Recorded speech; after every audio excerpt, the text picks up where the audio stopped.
إن الحمد لله نحمده سبحانه وتعالى ونستهديه ونعوذ بالله من شرور أنفسنا ومن سيئات أعمالنا من يهده الله فهو المهتد ومن يضلل فلن تجد له وليا مرشدا أما بعد فإن أصدق الحديث كتاب الله وإن خير الهدي هدي سيدنا محمد صلى الله عليه وسلم وإن شر الأمور محدثتها وكل محدثة بدعة وكل بدعة ضلالة وكل ضلالة إلا وصاحبها في النار. اللهم اشرح لي صدري ويسر لي أمري واحلل عقدة من لساني يفقهوا قولي. أما بعد إخواني أخواتي في الإسلام, chers frères et chères sœurs dans l'islam, mes vrais chers sœurs et chers frères dans l'islam, je m'adresse à vous et à la communauté islamique dans son ensemble, pas seulement en France, à Marseille, PACA, Paris ou dans ces régions, mais aux musulmans du monde. Je me pose l'interrogation en tant que libre penseur musulman, malgré que nous soyons la première religion au monde reconnue par le Vatican, dépassant largement le 1,3 milliard de musulmans dans le monde, on a l'impression qu'on est inerte, qu'on est insensible aux attaques que subit notre religion au moment où tous les musulmans dans le monde restent très snobs et très pacifistes d'une manière générale. Nous n'avons jamais attaqué ni le christianisme, ni le judaïsme, ni que ce soit de manière dérisoire et en dérision plutôt, style caricature, porter des atteintes aux différentes religions. Nous considérons que tous les prophètes nous appartiennent. Allah Azza wa Jalla yaqulu fi al-Qur'an al-Karim آمن الرسول بما أنزل إليه من ربه والمؤمنون كل آمن بالله وملائكته وكتبه ورسله لا نفرق بين أحد من رسله. Tous ces prophètes sont à nous, sont nos prophètes également, et peut-être en priorité. وعلى رأسهم نبينا الكريم عليه الصلاة والسلام عليه ألف صلاة وسلام. Alors moi je reste tout à fait étonné par rapport au silence, au mutisme des musulmans. Vous êtes là ou vous n'êtes pas là. Vous êtes musulman ou vous n'êtes pas musulman. La définition du mot dayyuth est méconnue de la majorité des musulmans. يقول النبي صلى الله عليه وسلم في حديث صحيح كتب على باب الجنة حرمت على الجنة الديوث. الديوث dans la définition linguistique française, c'est celui dont le cœur est démuni de jalousie. C'est la personne, la jalousie sur 3 points. Donc, quand quelqu'un n'est pas jaloux de son épouse ou qu'une épouse n'est pas jalouse de son conjoint, ce n'est pas normal. Nous sommes interpellés à avoir cette jalousie constructive. Okay. Nous avons également l'obligation d'avoir cette jalousie de protéger nos biens et surtout en priorité cette jalousie de protéger notre religion, à savoir l'islam. Malheureusement, l'islam est tout à fait attaqué ces derniers temps.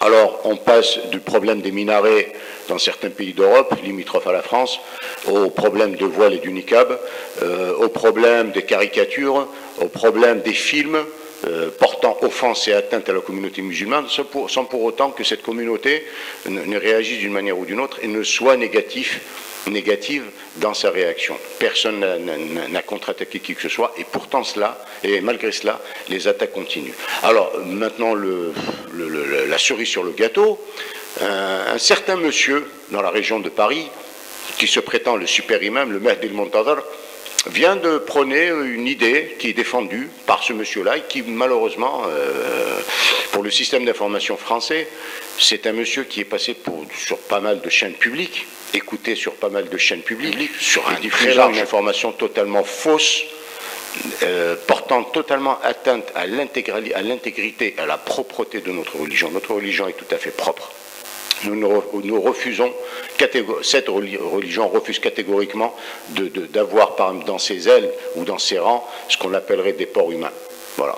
Alors, je veux parler d'un certain monsieur que je dénigre totalement, un certain Ludovic Zahed. Alors, je retiendrai pour moi le deuxième prénom parce que Hasha lillah ou Hasha lin-Nabi alayhi salam pour qu'il porte le nom du prophète. Il est très très loin de porter le nom de la créature la plus parfaite dans l'humanité, à savoir le Nabi alayhi salam, Muhammad al-Nabiyuna. Alors, ce monsieur, il semblerait qu'il s'appelle Mohamed. Pour moi, il s'appellera n'importe quoi, mais jamais Mohamed. Ce monsieur-là prend l'idée de l'ouverture d'une mosquée pour homosexuels. Ma foi, libre à lui. S'il pense qu'effectivement, il a cette liberté, qu'il le fasse, mais qu'il ne propage pas une fausse idée. Qu'il ne dise surtout pas que dans la religion, que dans l'islam, rien n'est dit, rien ne contredit la pratique de l'homosexualité, qu'elle soit féminine ou masculine.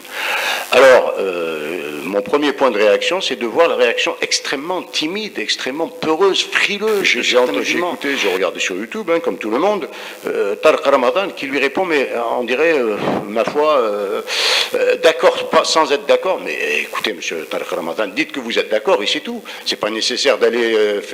J'ai vu, on a l'impression que ce grand parleur qui s'appelle Tariq Ramadan est resté bouche cousue, ne pouvant même pas placer un mot pour contredire ce monsieur.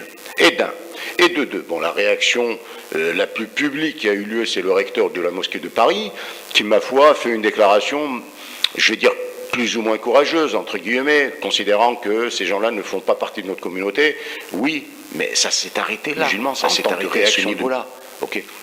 Donc à ce niveau-là, moi je suis en train de poser la question, d'abord à la communauté musulmane et aux savants, aux imams musulmans, où sont-ils pour répondre à cet énergumène, à cette larve vivante qui se prétend être humain et qui se prétend surtout être musulman mais qui n'a rien d'islam.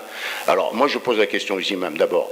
Deuxième appel que je lance, c'est à ceux qui vont l'écouter, qu'ils soient de la communauté musulmane ou non, méfiez-vous. Tout ce qu'ils racontent est absolument faux. Il n'a aucun fondement de théologie. Il se prétend théologien, mais très très loin de la théologie islamique. C'est une théologie qu'il a inventée. Il semblerait que c'est quelqu'un qui a vécu en Algérie. Ma foi, peut-être. Certaines idées laissent croire que ce monsieur est plutôt financé par tout ce qui est mouvement anti-islamique, judaïque, franc-maçonnerie, etc.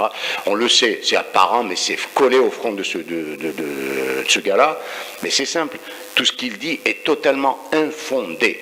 Alors, je me veux comme preuve, moi tout simplement, je ne suis pas imam, je ne suis pas savant, je ne suis pas théologien, je lis le Coran tout simplement, dans les deux langues, dans plusieurs langues.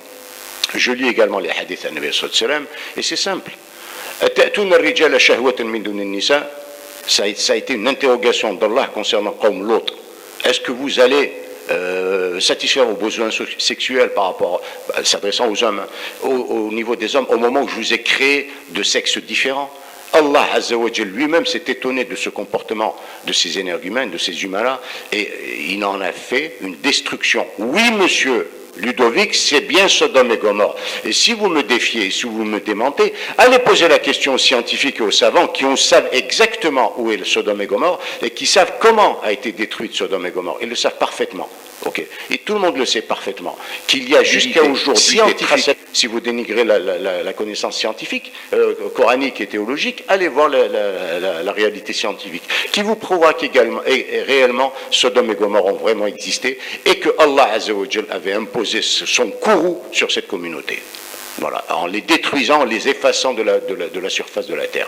Donc maintenant que vous veniez blablayer devant la télé, picorer comme un petit enfant, non, ça n'a pas existé. Je suis désolé, monsieur. Donc tout à fait, Sodome et Gomorrhe existaient. Allah Azza wa Jalla a envoyé Lot en tant que prophète pour les mettre en garde, pour les interpeller. Ils n'ont pas été vivants d'esprit ou vifs d'esprit comme vous l'êtes vous-même, très limité d'esprit, et vous n'avez pas su réagir à la mise en garde d'Allah. Et là, à ce moment-là, Allah a imposé sa pénalité suprême, à savoir en détruisant totalement Sodome et Gomorrhe de la surface de la terre. Alors si maintenant que vous souhaitez que Paris soit détruite, libre à vous.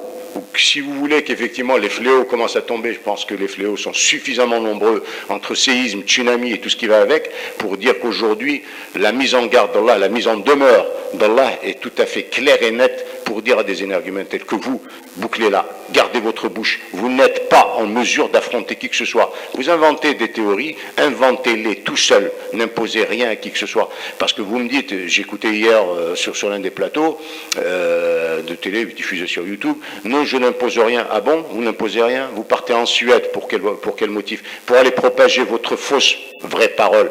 Alors, méfiez-vous. Sachez une chose, Ludovic Zahed, qui n'êtes pas musulman, ne serait-ce que d'un millionième, que vous allez mourir un jour. Vous mourrez, vous rendrez compte à Allah. Allah vous demandera des comptes.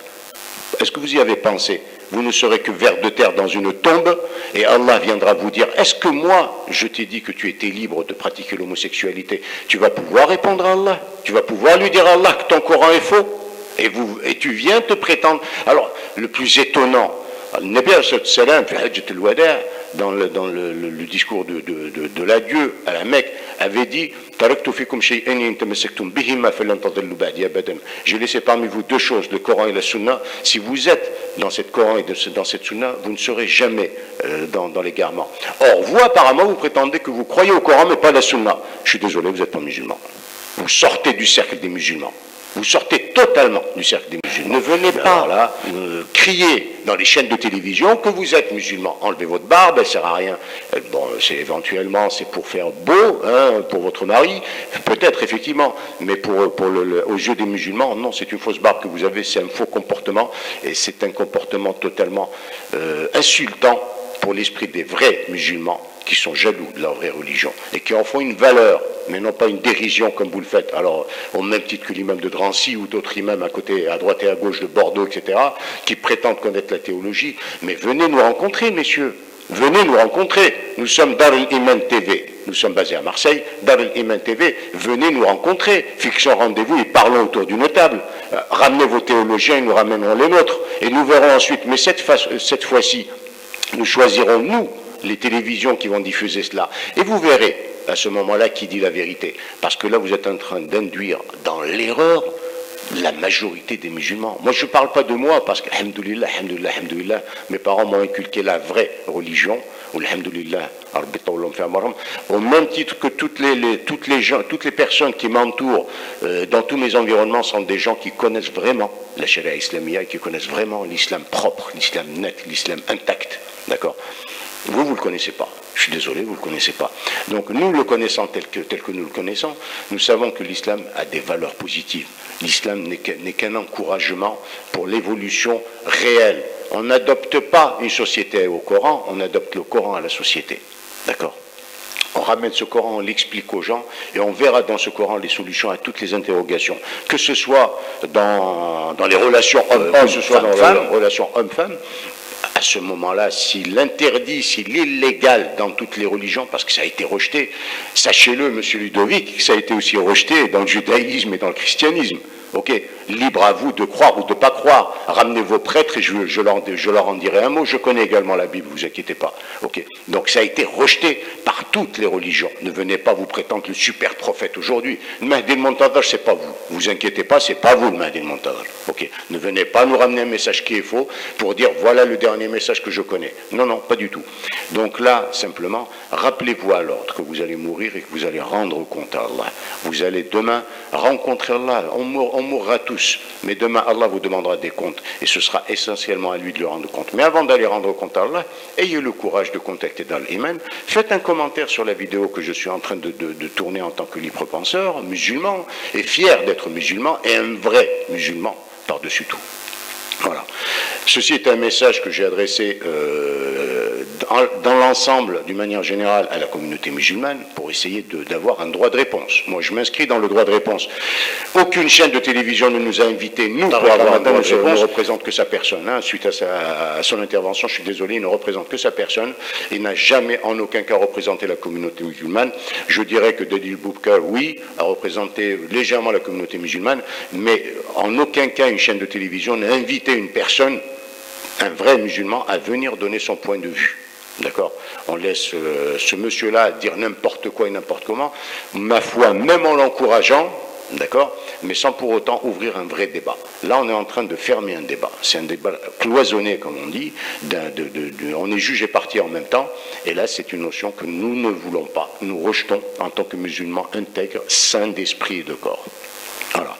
Je finis donc, je conclue un peu cette intervention en tant que, je le répète encore, en tant que musulman jaloux de ma religion, et je ne veux qu'en aucun cas elle soit atteinte d'une manière ou d'une autre par une saleté ou une information infondée, et qu'on en fasse vraiment un État. Alors votre lieu de culte, entre parenthèses, appelez-le, excusez-moi du terme, appelez-le boîte de nuit, appelez-le point de rencontre, appelez-le rencontre associative, mais pas du tout mosquée. Allah te dit, monsieur Ludovic, que les mosquées ne sont qu'à Allah. Et en appliquant tous les principes d'Allah dans cette mosquée, sinon pas nécessaire de monter une mosquée. Alors, créer une mosquée et rentrer dans cette mosquée et violer ouvertement les lois d'Allah, c'est même pas défier les humains, c'est défier Allah. Alors si vous prétendez musulman, réfléchissez, méditez un tout petit chouïa, un tout petit peu. Hein.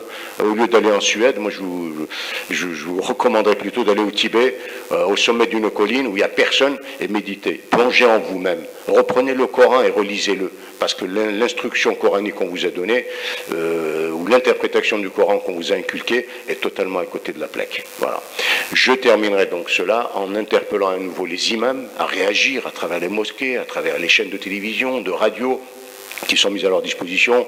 J'interpelle tout musulman, que ce soit en France, en Europe ou dans le monde, à donner son point de vue. N'hésitez pas. Nous sommes dans un pays et dans un monde où le droit à la parole existe. Alhamdoulilah d'ailleurs. Alors si vous avez quelque chose à dire, réagissez. Créez des blogs, créez des trucs. Alhamdoulilah, Internet est là, il touche le globe terrestre. Il couvre la planète. Donnez votre point de vue. Ne restez pas silencieux. Ne restez pas silencieux. بيده فإن لم يستطع فبلسانه فإن لم يستطع فبقلبه وذلك ضعف الإيمان. Nous on va le faire simplement باللسان. Ni باليد ni بأضعف الإيمان. Non, nous ne sommes pas ضعفاء, nous ne sommes pas des faibles. On ne va pas aller vers ouvrir un conflit, c'est loin de nous l'idée d'ouvrir un conflit, mais nous allons quand même avoir ce droit à la parole et nous allons en user. Voilà. L'idée est ouverte, le débat est ouvert. Nous restons et je reste à la disposition de tout un chacun. Intervenez. Cette fois-ci, j'ai pris la parole tout seul en insistance individuelle. Prochainement, ce sera entouré de plusieurs imams et ulamas et théologiens qui pourront répondre à toutes ces interrogations. Et je vous dirai tout simplement, réagissez, ne restez pas inerte. Vous serez même vous-même en tant que musulman interrogé. Alors, les réactions peuvent venir sur les commentaires de la vidéo qui sera diffusée sur Dal Iman TV ou nous attendons vos réactions sur radio.tv live. Assalamu alaikum wa rahmatullahi wa barakatuh.